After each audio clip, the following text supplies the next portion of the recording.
السلام عليكم ورحمة الله وبركاته.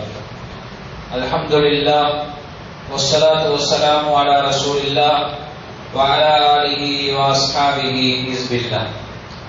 கண்ணியத்திற்குரிய அல்லாஹ்வின் அடியார்களே, நாம் தொடர்ந்து இந்த அதிகாலை சிந்தனை வழியாக அண்ணல் நபி ஸல்லல்லாஹு அலைஹி வஸல்லம் அவர்களின் அருமை வரலாற்றை அதன் படிப்பினைகளோடு பார்த்து வருகிறோம்.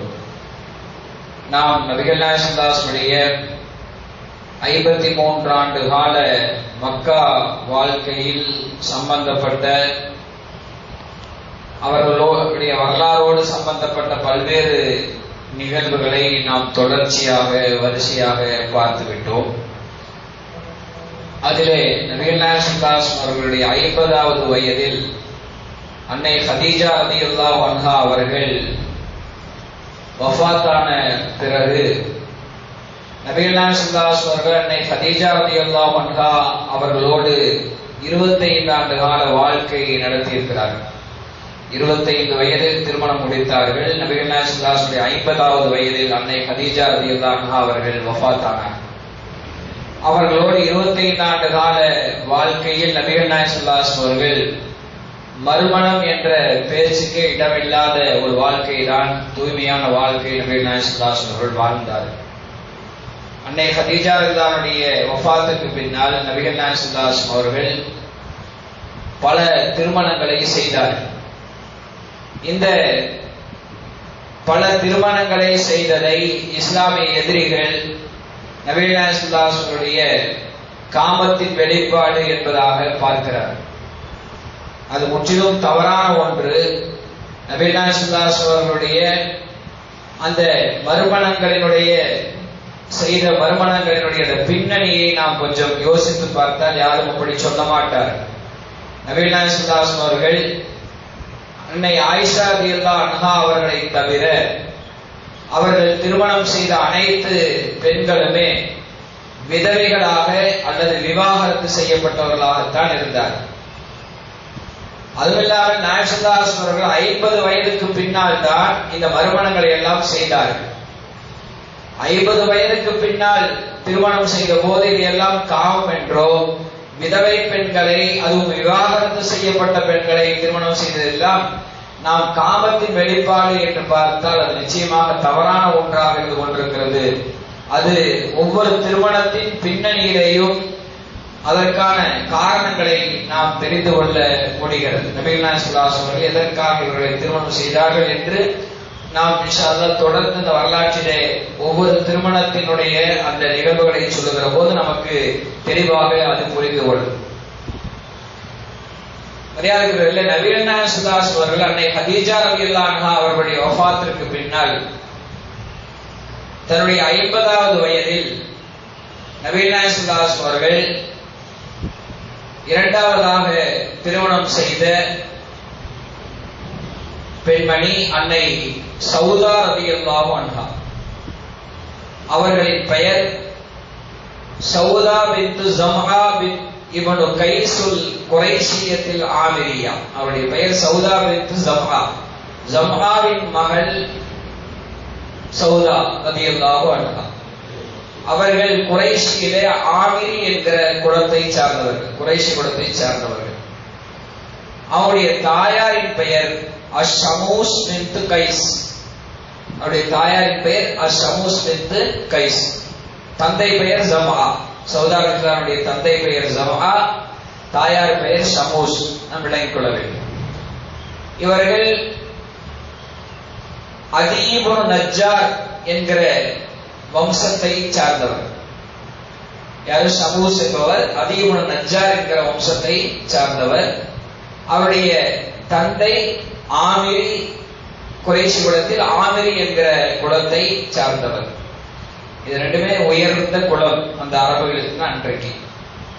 சௌதா ரலியல்லாஹு அன்ஹா அவருடைய சகோதரர் பெயர் மாலிக் இப்னு ஜம்ஆ. மாலிக் என்பதுதான் அவருடைய சகோதரன் பெயர் ரலியல்லாஹு அன்ஹு. இவர் பிரபல்யமான சஹாபி. மாலிக் இப்னு ஜம்ஆ என்பவர் பிரபல்யமான சஹாபி. ஆரம்ப காலத்திலே இஸ்லாத்தை ஏற்றுக்கொண்டவர். அதே போல அபிசீனிய ஹிஜ்ரத் பயணத்திற்கு சஹாபாக்கள் மக்காவிலிருந்து சென்ற போது இவரும் சென்றார். மாலிக் இப்னு ஸமஹா ரலியல்லாஹு அன்ஹு அவர்கள்.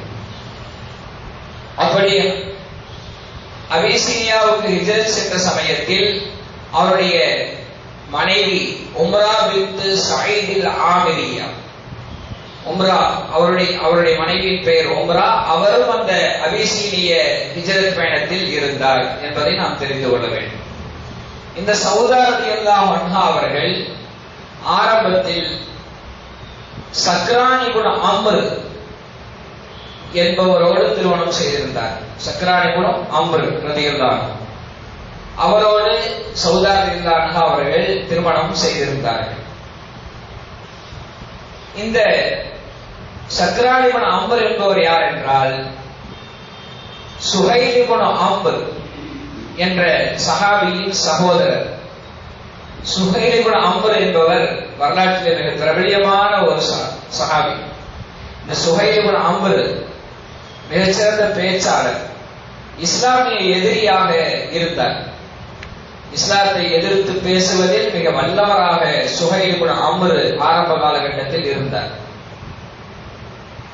பத்ர் களத்திலே இஸ்லாமிய எதிரி அணியிலே இருந்து போராடியவர், இஸ்லாத்திற்கு எதிரான அணியிலிருந்து போராடியவர் இந்த சுஹைல் இப்னு அம்ர் அவர்கள். அப்படி போராடி கைதியாக சிறைபிடிக்கப்பட்டிருக்கிறார். கைதிகள் எல்லாம் கட்டி போடப்பட்டிருக்கிறார்கள். உமர் ரலியல்லாஹு அவர்கள் அந்த வழியாக வந்தார்கள். வந்தவர் சொன்னார், இவனை நான் கொலை செய்ய வேண்டும். என்ன பேச்சு பேசின, இஸ்லாத்துக்கு எதிரான எவ்வளவு வார்த்தைகளை நீ பேசியிருக்கிறாய், உன்னை கொல்லணும்னு சொல்லி உமர் சொன்னாங்க. நாயகம் ஸல்லல்லாஹு அலைஹி அவர்கள் தடுத்து விட்டார். அந்த அளவுக்கு கடுமையான இஸ்லாத்தின் எதிரியாக இந்த சுஹைல் இப்னு அம்ர் அவர்கள் இருந்தார். நாயகம் ஸல்லல்லாஹு அலைஹி அவர்கள் மதீனாவுக்கு சென்ற பிறகு ஹிஜ்ரி 6 உம்ரா செய்வதற்காக வேண்டி 1400 சஹாபாக்களோடு வருகிறார்கள். அப்போது தடுக்கப்பட்டு அங்கே ஹுதைபியா என்கிற உடன்படிக்கை நடந்தது நமக்கு தெரியும். அது ஹிஜ்ரி 6. அப்போதும் அவர் இஸ்லாத்தை ஏற்றிருக்கவில்லை. சுஹைல் இப்னு அம்ர் ரலியல்லாஹு அன்ஹு நாயகம் ஸல்லல்லாஹு அலைஹி அவர்களோடு காஃபிர்கள் குறைஷிகள் உடன்படிக்கை பேசுவதற்காக ஒவ்வொருத்தரா அனுப்புறாங்க. வந்தவங்க எல்லாம் அது உடன்படிக்கை எட்டப்படவில்லை, திரும்பி போய்விட்டார். அப்பதான் இந்த சுஹைல் இப்னு அம்ர் வருகிறார். எதிரி தரப்பிலிருந்து சுஹைல் இப்னு அம்ர் உடன்படிக்கை செய்வதற்காக வருகிறார். வந்தபோது நாயகம் ஸல்லல்லாஹு அலைஹி சொன்னார்கள், சுஹைல் வருகிறார், எதிர்த்தரப்பில் இருக்கிறார், சுஹைல் வருகிறார், காரியம் லேசாகும் என்றார்கள். அவருடைய பெயரை வைத்து நாயகம் சொன்னார்கள். சுஹைல் என்று சொன்னால் சஹல் என்பதிலிருந்து வந்ததுதான் சுஹைல். சஹல்னா லேஸ்னு அர்த்தம். நாயகம் ஸல்லல்லாஹு அலைஹி அவர்கள் எதிர்த்தரப்பிலிருந்து சுஹைல் வருவதை பார்த்து, சுஹைல் வருகிறார், இனி காரியம் லேசாகும் என்றார்கள். அந்த சுஹைல் தான் எதிர்த்தரப்பிலிருந்து ஹுதைபியா உடன்படிக்கை என்று சொல்லப்படுகிற வரலாற்றில் மிக பிரபல்யமான உடன்படிக்கையை எதிர்த்தரப்பிலிருந்து எழுதியவர் சுஹைல் தான். ரசூலுல்லாஹ்வோட பேரை முஹம்மது ரசூலுல்லாஹ் என்று எழுதியிருந்த போது, அதென்ன பிஸ்மில்லாஹிர் ரஹ்மானிர் ரஹீம் என்று எழுதிய போது அதையும் அடின்னு சொன்னார். அல்லாஹ் பிஸ்மில்லாஹ் போதும், அர் ரஹ்மான் ரஹீம்னா வேண்டான்னார் எதிர்த்தரப்பில் இருந்து கொண்டு. அதே போல முஹம்மது ரசூலுல்லாஹ் என்று எழுதிய போது அதை ஏற்றுக்கொண்டால் தான் பிரச்சனையே இல்லையே, முஹம்மது இப்னு அப்துல்லாஹ் என்று எழுதுங்கள் என்றார். இந்த உடன்படிக்கை சுஹைல் இப்னு அம்ர் மிக கடுமையான உடன்படிக்கை. இன்ஷாஅல்லாஹ் அது சம்பந்தமா நாம் அந்த ஹுதைபியா உடன்படிக்கை சம்பந்தமா பேசுவோம். ஆக எதிர்த்தரப்பில் இருந்து ஹுதைபியா உடன்படிக்கையை எழுதியவர் சுஹைல் இப்னு அம்ர். அவருடைய சகோதரர் தான் சக்ரான் இப்னு அம்ர். அவரைத்தான் சௌதா ரலியல்லாஹு அன்ஹா அவர்கள் ஆரம்பத்தில் திருமணம் செய்திருந்தார்கள்.